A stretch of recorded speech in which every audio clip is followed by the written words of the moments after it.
بسم اللہ الرحمن الرحیم السلام علیکم۔ نائنتھ کلاس کی اردو کا ہمارا سلیبس جو ہے وہ چل رہا ہے۔ اس کے اندر میں نے آج جو ہے آپ کے لیے حصہ نظم میں سے جو ہے وہ ٹاپک نکالا ہے، اور ہم انشاءاللہ تعالیٰ آج سے حصہ نظم سٹارٹ کریں گے۔ باقی نثری حصہ جو ہے نا وہ ساتھ ساتھ ہم اپلوڈ کرتے جا رہے ہیں، خلاصے وغیرہ مشقی سوالات بھی۔ اور ہمیشہ کی طرح وہی جو بات میں کہتا ہوں کہ چینل کو سبسکرائب کیجیے تاکہ کنٹینٹ آپ تک جو ہے نا وہ ٹائم پر پہنچتا رہے، اور انشاءاللہ تعالیٰ آپ کی جو ایک پریپریشن کا سلسلہ شروع ہوا ہے اس میں کوئی جو ہے وہ کنٹینیوٹی جو ہے نا وہ برقرار ہے۔ آج ہے جی ہمارے پاس نظم کا نام ہے محنت کی برکات، اور یہ جو محنت کی برکات ہے یہ اس کے مصنف ہیں خواجہ الطاف حسین حالی۔ ٹھیک ہو گیا، کیونکہ ہم خواجہ الطاف حسین حالی کے جو آپ کی پریویس بک تھی وہ عیسیٰ نثر میں موجود تھے۔ انہوں نے مولانا مرزا غالب کے ذات و خصائل کے نام سے ایک چیپٹر ہمارا موجود تھا۔ خیر، یہاں سے ان کا ایک انٹروڈکٹری پارٹ ہے۔ یہ پیدائش دیکھ لیجئے 37 میں پیدا ہوئے ہیں اور 1940 میں یہ فوت ہوئے ہیں۔ ان کا الطاف حسین نام اصل تھا، تخلص خالی تھا، پانی پت میں پیدا ہوئے، انڈیا کا شہر ہے۔ اور اس کے بعد آپ کی جو مشہور نظمیں ہیں اس میں برکھا رت نشاط امید حب وطن، مطلب کہ یہ وہ نام ہے، یہ ایم سی کیوز کے لیے میں آپ کو بتا رہا ہوں۔ آپ کی ایک طویل نظر ہے مد و جزر اسلام، جو مسدس حالی کے نام سے جانی جاتی ہے۔ یہ ان کی کتابیں ہیں، ٹھیک ہو گیا۔ اور یہ جو ہمارے پاس محنت کی برکات جو ہے نا یہ مد و جزر اسلام سے ہی لی گئی ہے، کہ آپ نے باقاعدہ اسلام کا نقشہ کھینچا تھا پورا، یعنی اسلام شروع ہونے سے پہلے جو عرب کے خلات تھے، پھر اللہ کے نبی کی جو معبوس کیے گئے۔ تو یہاں پر ہم جو ہے نا اب اس کی ریڈنگ کی طرف آتے ہیں، اور چونکہ ہم جانتے ہیں کہ 9th کلاس کے اندر نظموں کے مرکزی خیال آتے ہیں، تو ہم مرکزی خیال کو بھی جو ہے نا مرکزی خیال ایک طرح کا آپ کہہ لیجیے اس کا جو سینٹرل آئیڈیا وہ بیان کر دیں۔ میں تشریح شروع کرواؤں گا آپ کو، ہم کوشش کریں گے کہ ساتھ ساتھ جو ہے نا میں آپ کو اس کا پیٹرن بھی سمجھا دوں، کیونکہ تشریح آپ کی 2 مارکس کی آنی ہے۔ ٹھیک ہو گیا، تو 2 مارکس کی تشریح کے اندر جو ہے نا آپ کو میکسیمم 7-8 لائنیں بھی ہو جائیں گی تو انف ہے، اگر اچھی ہو جائے۔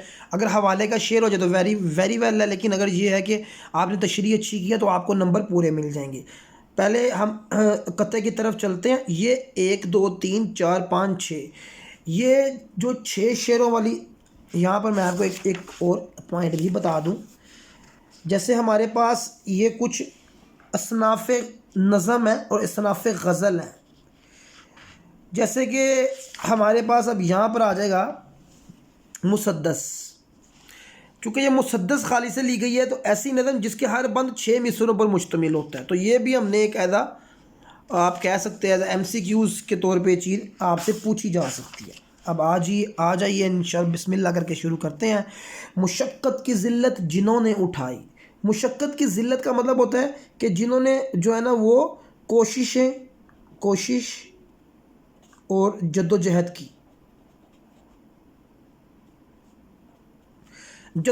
کی، جہاں میں ملی ان کو آخر بھرائی۔ مشقت کی ذلت جنہوں نے اٹھائی، آپ کو شعر نا اس طرح آئے گا پیپر میں، یا یہ آ جائے گا اس طرح، یا مے بی یہ آ جائے گا، یا یہ اس طرح آ جائے گا نا، اس طرح آتے ہیں نا۔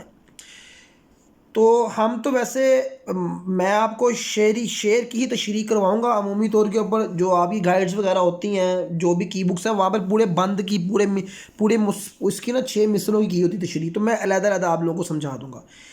جہاں میں ملی ان کو آخر بھرائی کہتے ہیں جی عزت۔ تو اس شعر کے اندر شاعر مولانا الطاف حسین حالی، جو کہ انتہائی اعلیٰ پائے کے اردو ادب کے شاعر تھے، اور اردو ادب کے اندر جو ہے نا ان کی کئی نظمیں اور غزلیں جو ہیں وہ انہوں نے لکھی، اور ان کا انداز بیان جو تھا نا وہ انتہائی انوکھا تھا۔ یہ نظم ان کی کتاب مسدس حالی سے لی گئی ہے۔ یہ اگر آپ 3-4 لائنیں لکھ دیں گے ہر شعر کے شروع میں تو ایک کیا ہی بات ہو جائے گی اس کے اندر۔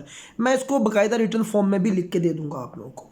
اس شعر کے اندر شاعر مولانا الطاف حسین حالی بیان کرتے ہوئے فرماتے ہیں کہ جن لوگوں نے کوشش اور جد و جہد کی، تکلیفیں برداشت کیں اور اپنی محنت کو جاری رکھا، اور اس جد و جہد میں ان جد و جہد کے اندر اور ان منازل کے اندر ان کو بہت سی تکلیفیں سامنا کرنا پڑا، ان کو اپنا گھر بار چھوڑنا پڑا، کئی بار انسان کو جو ہے نا وہ کام کرنے پڑتے ہیں کہ جو انسان سوچ بھی نہیں سکتا، لیکن جب انسان اپنی منزل کی طرف دیکھتا ہے تو محنت کا جو ہے نا وہ جذبہ اور بڑھ جاتا ہے۔ تو شاعر بھی اسی شعر کے اندر بیان کرتے ہیں، فرماتے ہیں کہ جو لوگ محنت اور جد و جہد کرتے ہیں اور اس میں آنے والی تکلیفوں کو برداشت کرتے ہیں تو پھر دنیا کے اندر ان کو ہی عزت ملتی ہے، وہی جو ہے نا وہ اعزاز یافتہ لوگ کہلاتے ہیں، انہی کو جو ہے نا وہ سب سے زیادہ جانا اور پہچانا جاتا ہے، اور وہی لوگ عزت اور احترام کے قابل ٹھہرائے جاتے ہیں۔ کسی نے بغیر اس کے ہرگز نہ پائی، کسی نے بغیر اس کے ہرگز نہ پائی کیا فضیلت، نہ عزت نہ فرما روائی، فرما روائی کہتے ہیں بادشاہی کو۔ اس شعر کے اندر شاعر مولانا الطاف حسین حالی محنت کی عظمت کو بیان کرتے ہوئے کہتے ہیں کہ محنت ہی ایک ایسا جذبہ ہے، محنت ہی ایک وہ چیز ہے جس سے انسان دنیا کے اندر عزت، دنیا کے اندر فضیلت اور دنیا کے اندر طاقت ملتی ہے۔ جن لوگوں نے محنت اور جد و جہد کی انہوں نے پوری دنیا کے اوپر حکمرانی کی۔ ہمارے سامنے کئی ایسی قوموں کی مثال ہے کہ جنہوں نے مسلسل جد و جہد کی اور انہوں نے دنیا کے اندر حکمرانی کی اور دنیا کو فتح کیا۔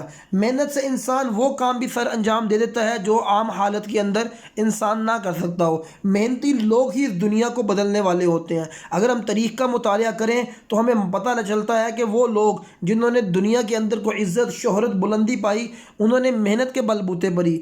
زیادہ دور نہیں، ہمارے پاکستان کے بانی پاکستان قائد محمد علی جناح جن کے بارے میں ہم یہ جانتے ہیں کہ وہ کام اور کام کے نظریے پر چلتے تھے اور ساری زندگی محنت کرتے رہے، آج ان کا نام بھی زندہ ہے، ان کی عزت بھی، اور انہوں نے طاقت بھی پائی۔ نہال اس گلشن میں جتنے بھرے ہیں، ہمیشہ وہ نیچے سے اوپر چرے ہیں۔ اب کیا کہتے ہیں، نہال جو ہے نا وہ کہتے ہیں پودوں کو، چھوٹے، یعنی نونہال ایک نام ہوتا ہے نا، نونہال، کہ ایسا نہال پرندہ جو ہے نا نخل سے نکلا نا، نخل سے نکلا ہے گلستان کو، پودوں کو۔ اس شعر کے اندر شاعر بیان کرتے ہوئے فرماتا ہے کہ اس باغ میں، اس گلستان میں جتنے بھی آپ کو تناور درخت اور تر و تازہ پودے نظر آتے ہیں وہ ہمیشہ چھوٹی سی کلی سے نکلتے ہیں، وہ نیچے سے ہی اوپر کی طرف جاتے ہیں۔ شاعر اصل میں اس بات میں ہمیں سمجھانا یہ چاہ رہا ہے کہ جن لوگوں نے عزت، شہرت اور بلندی پائی وہ ہمیشہ سے ہی اس مقام پر موجود نہ تھے، انہوں نے مسلسل جد و جہد کے ذریعے اس مقام کو حاصل کیا۔ وہ اس مسلسل جد و جہد اور مسلسل محنت اور اپنے مقصد کو پانے کے لیے وہ مسلسل چلتے رہے اور راستے میں آنے والی تکلیفوں کو برداشت کرتے رہے، اور الٹیمیٹلی، یا ہم یہ کہہ سکتے ہیں اور آخر کار انہوں نے اپنے منزل مقصود کو پا ہی لیا۔ اب یہ دیکھیے، میں نے آپ کو جتنا بھی بیان کیا نا، اس کو اگر آپ صرف لفظی انداز میں لکھ دیں تو آپ کے لیے بہت آسان ہو جائے گا کہ اس کی 5-6 لائنوں کی تشریح بنا دینا۔ ٹھیک ہو گیا؟ اب ذرا تھوڑا سا اگلے بند کی طرف چلتے ہیں۔ بہت ہم میں اور تم میں جوہر ہے مخفی۔ جوہر کسے کہتے ہیں؟ جوہر کہتے ہیں کہ بڑے جو ہے نا وہ کہ آپ کہہ سکتے ہیں مخفی کہتے ہیں چھپا ہوا، اور جوہر قیمتی چیز کو چھپا ہونا۔ جوہر کہتے ہیں کمال، کمالات، کہتے ہیں یار تم تو بڑے کمال کے بندے ہو یار، تم تو بڑے یار حرفن مولا ہو یار، آپ کے پاس تو بڑی صلاحیت ہے۔ خبر کچھ نہ ہم کو نہ تم کو ہے جن کی۔ اب شاعر اصل میں بیان یہ کرنا چاہتے ہیں، مولانا الطاف حسین حالی جو ہے نا اس دور کے اندر موجود ہیں جہاں پر انگریزوں کی حکومت تھی۔ اب جب انگریزوں کی حکومت تھی اور مسلمان جو غلامی کا شکار تھے، تو مولانا الطاف حسین حالی جس طرح علامہ اقبال نہیں موٹیویشن کرتے تھے مسلمان امت کو، مسلمان قوم کو، تو مولانا الطاف حسین حالی کا بھی یہی انداز بیان تھا۔ اور مولانا الطاف حسین حالی تو علامہ اقبال سے بہت پہلے پیدا ہوئے اور سارے ان کا ایک انفلوئنس تھا۔ تو وہ کہتے ہیں، اس شعر میں شاعر بیان کرتے ہوئے کہتا ہے کہ ہم میں اور تم میں، اے میرے بھائیوں، اے میرے دوستوں، ہمارے اندر اللہ تعالیٰ نے بہت سے ہنر اور کمالات چھپا رکھے ہیں، اور ان کمالات کی ہم کو خود بھی علم نہیں ہے، ہم خود بھی نہیں جانتے کہ اللہ تعالیٰ نے ہمیں کیسی کیسی صلاحیتیں دے رکھی ہیں، لیکن صرف کمی کس چیز کی ہے؟ ہمارے اندر حوصلے کی، محنت کی اور کسی بھی کام کو شروع کرنے کی۔ جیسے ہی ہم ارادہ باندھ لیں اور محنت کی طرف جو ہے نا وہ چل پڑے تو ہم وہ کمالات کر سکتے ہیں کہ جو دنیا کو حیران کر دینے والے ہیں۔ اس شعر کے اندر شاعر اپنے اندر اور اپنے دوستوں اور بھائیوں کے اندر چھپی ہوئی ان صلاحیتوں کا ذکر کرتے ہوئے کہہ رہا ہے کہ اگر ہم نے ان صلاحیتوں کا استعمال کر لیا تو ہم انگریز جیسی طاقتور دشمن کو بھی جو ہے نا وہ قابو پا سکتے ہیں۔ اس شعر کے اندر شاعر اپنے اور اپنے دوستوں کے اندر چھپے ہوئے ان کمالات، ان خصوصیات کا ذکر کر رہا ہے۔ یہ بڑی کمال کی لائن ہے۔ اگر جیتے جی کچھ نہ لی کچھ نہ ان کی خبر لی کن کی، یہ جو ہمارے اندر کمالات چھپے ہوئے ہیں تو ہو جائیں گے مل کے مٹی میں مٹی۔ اس شعر کے اندر شاعر مولانا الطاف حسین خالی، جو کہ اپنے قوم کے بہت حامی تھے، اپنی امت کے بہت خیر خواہ تھے، اپنے بھائیوں کو غلامی کی زنجیروں میں جکڑے ہوئے دیکھ کر بہت دکھ اور تکلیف میں تھے، وہ یہ بیان کرتے ہیں کہ اے میرے بھائیوں، اے میرے دوستوں، اللہ نے ہمارے اندر جو صلاحیتیں اور جو خوبیاں اور جو کمالات چھپا کر رکھے ہیں، اگر ہم نے اپنی زندگی میں ان کمالات، ان صلاحیتوں، ان خوبیوں کو استعمال نہ کیا، ان کی خبر نہ لی، ان کو نہ پہچانا، تو جلد ہی جو ہے نا ہمارا نام و نشان بھی جو ہے نا وہ نہ رہے گا۔ جس طرح ہم سے پہلے کئی قومیں آئیں، کئی لوگ آئے اور اپنی محنت کے بل بوتے پر کچھ نہ کر سکے، تو آج کوئی ان کو یاد کرنے والا بھی نہیں ہے۔ تو یہی ہمارے ساتھ بھی ہو سکتا ہے، اگر ہم نے محنت کے اس درس کو نہ پہچانا اور محنت اور جد و جہد کو نہ اپنایا تو ہم بھی جو ہے نا وہ خاک بن جائیں گے۔ وہ کہتے ہیں نا، اقبال نے کہا تھا کہ وہ کیا شعر میرے ذہن سے نکل گیا کہ تمہارا نام تک بھی نہ ہوگا داستانوں میں، وطن کی فکر کر ناداں مصیبت آنے والی ہے، تیری بربادیوں کا تذکرہ ہے آسمانوں میں۔ اگر تم اب بھی نہ سنبھلے تو اے ہندوستان والو، تمہاری داستان تک بھی نہ ہوگی داستانوں میں۔ یہ جوہر ہے ہم میں امانت خدا کی، یعنی یہ جو صلاحیتیں ہیں نا، یہ اللہ تعالیٰ نے ہر انسان کو ودیت کی ہیں۔ مبادا تلف ہو ودیت خدا کی، کہیں ایسا نہ ہو کہ تلف ختم ہو جائے۔ یہ جوہر ہے ہم میں امانت خدا کی، مبادا تلف ہو ودیت خدا کی۔ ودیت کا مطلب ہوتا ہے عطا کی ہوئی، کہیں ایسا نہ ہو جائے۔ مبادہ کا مطلب ہے کہیں ایسا نہ ہو جائے کہ یہ جو اللہ تعالیٰ نے ہمیں صلاحیت دی ہے، یہ خدا داد صلاحیتیں اللہ تعالیٰ نے ہمارے اندر یہ پوشیدہ رکھی ہیں کہ ہم محنت اور جد و جہد سے کام لیں اور ہم ان چیزوں کو اپنے اندر سے نکالیں جو اللہ تعالیٰ نے صلاحیتیں ہمارے اندر ودیت کی ہیں، اور ان صلاحیتوں سے کام لیتے ہوئے غلامی کی زنجیروں کو توڑیں، اللہ کے احکامات کو مانیں اور محنت کے درس پر عمل کرتے ہوئے دنیا کے اندر جو ہے نا وہ امامت کریں۔ چونکہ مسلمان تو دنیا میں اللہ کا پیغام پھیلانے والا تھا، وہ اللہ کا پیغام کو دنیا کے اندر نافذ کرنے والا تھا، ہم تو غلامی کی زنجیروں میں جکڑ گئے۔ کہیں اے ہندوستان والو، اے میرے دوستو، ایسا نہ ہو جائے کہ اللہ کی یہ عطا کی ہوئی صلاحیت جو ہے نا وہ تم سے چھین لی جائے، جیسے کہ اللہ تعالیٰ نے پہلی قوموں کو کئی نعمتوں سے نوازا، لیکن جب انہوں نے ان نعمتوں کی ناقدری کی تو اللہ نے ان سے وہ نعمتیں چھین لی۔ اب میں آپ کو نا ذرا ایک ہلکا سا ٹچ دیتا ہوں کہ بیسیکلی میں کہنا کیا چاہ رہا ہوں کہ کس طرح جو ہے نا ہم ان تشریحات کو کو جو ہے نا وہ کر سکتے ہیں۔ یعنی اگر دیکھیے فار ایگزامپل ابھی تک میں نے اتنا کیا ہے، اور میں اگر اس کو آپ کے سامنے پریزنٹ کرنا چاہوں تو میں اس طرح کروں گا پریزنٹیشن کہ اس شعر میں، اب آپ نے بس تھوڑی سی اس کی دیکھنی، اس شعر میں شاعر مولانا الطاف حسین حالی،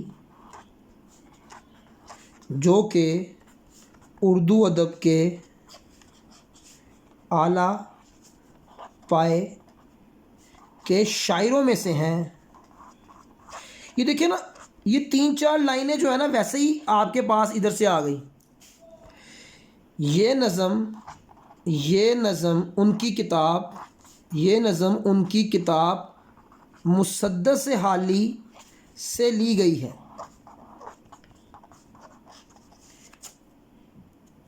شاعر بیان کرتے ہیں، شاعر بیان کرتے ہوئے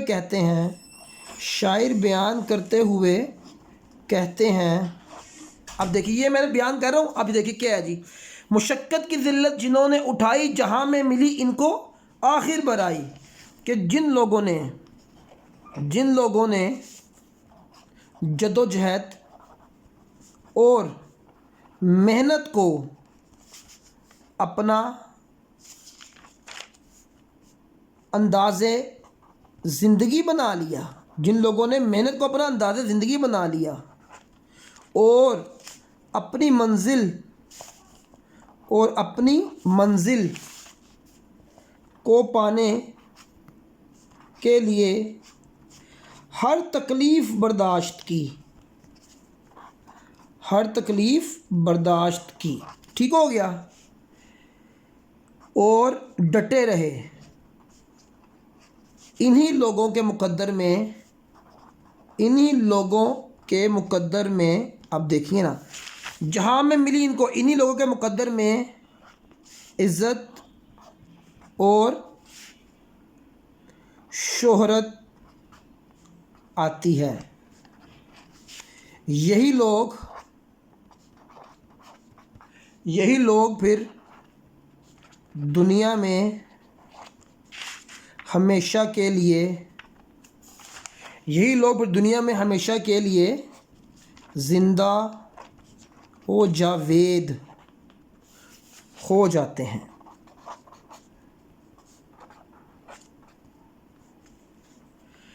تو یہ میں نے آپ کو دیکھے نا، اس کے اندر صرف ایک ہی شعر ابھی لکھا ہے، ابھی ایک شعر۔ اگر میں آگے بیان کرتا چاہوں تو میں لکھتا ہی جاؤں پیجز کو نا، لیکن میں چاہتا ہوں کہ آپ لوگ خود تھوڑا سا کوشش کریں۔ میں سب اشاروں کی تشریح جو ہے نا میں آپ کو لکھ کے دوں گا، مرکزی خیال بھی آپ کے ساتھ بیان کرتا رہوں گا، لیکن میں یہ چاہتا ہوں کہ جیسے آپ نے میری یہ ویڈیو سنی اور سننے کے بعد آپ خود کوشش کیجئے، جیسے میں نے ابھی وہ شعر بیان کیا نا کہ وہ اس کے اندر ہم ایڈ کر سکتے ہیں۔ اگر تم اب بھی نہ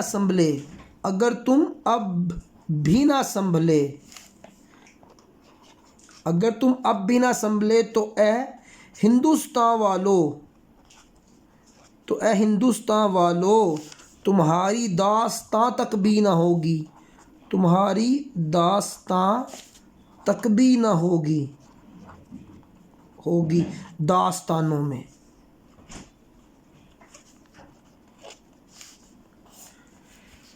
تو انشاءاللہ تعالی نیکسٹ ویڈیو کے اندر ہم آپ کو اگلے جو بند ہیں ان کو کنکلیوڈ کروا کے ساتھ مشقی سوالات وغیرہ۔ تو اب یہ آپ لوگوں نے کرنا ہے کہ یہاں میں نے آپ کو شعر کا ایک پیٹرن بتایا انشاءاللہ، اور ساتھ میں نے کچھ حوالے کے شعر بھی وہ ساتھ ایڈ کرتا رہوں گا، لیکن میں نے وہی بات کی آپ خود کوشش کیجئے، اور میں تو جو ہے نا یہاں پر اویلیبل ہی ہوں آپ لوگوں کے لیے ہمیشہ کی طرح۔ نیکسٹ ویڈیو کے اندر ہم باقی اشعار بھی کر دیں گے، آپ کو ایکسرسائز بھی کروا دی جائے گی، تمام سوالات جواب آ چکے 9th کلاس کے اندر، حصہ نظم اور غزل سے بھی سوالات جوابات آتے ہیں۔ ہمیشہ کی طرح وہی اینڈ کرتے ویڈیو کے، آپ چینل کو سبسکرائب کیجئے، انشاءاللہ نیکسٹ ویڈیو میں ملیں گے، اللہ حافظ۔